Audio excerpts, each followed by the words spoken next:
പക്ഷേ എന്നെ ദൈവം എത്തിച്ചത് തിരുവനന്തപുരത്തെ നാടക സംഘങ്ങളിലേക്ക്, യൂണിവേഴ്സിറ്റി കോളേജ് എന്ന് പറയുന്ന ആ മഹാത്മനത്തിൻ്റെ മുന്നിലേക്ക്.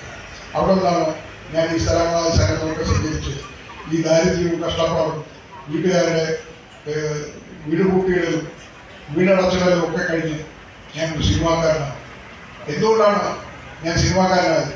സിനിമാക്കാരനാകണമെന്ന് ഞാൻ കുട്ടിക്കാലത്ത് ഞാൻ ആഗ്രഹിച്ചിട്ടില്ല. എനിക്ക് നാടകം കളിക്കണമെന്ന് മാത്രമേ ആഗ്രഹമുണ്ടായിരുന്നു. എനിക്ക് തരാത്ത സുരക്ഷിതത്വം എനിക്ക് സിനിമ തന്നു, ജീവിക്കാനുള്ള സുരക്ഷിതത്വം. അവിടെ ഞാൻ സംതൃപ്തനാണ്. വിപുലമായ രണ്ട് മാധ്യമങ്ങൾ തന്നെയാണ് സിനിമയും നാടകവും.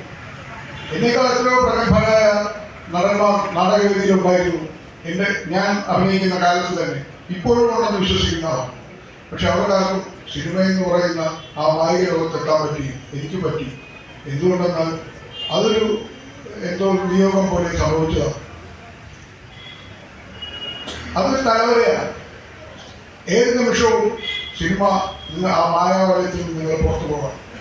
പക്ഷെ നാടകം എന്ന സ്ഥലത്ത് നിങ്ങൾ വിചാരിച്ചാൽ നിങ്ങൾക്ക് പുറത്തു പോകാൻ പറ്റും. നിങ്ങൾ വിചാരിക്കണം ഞാൻ ഈ നാടകം കളിക്കുന്നില്ല.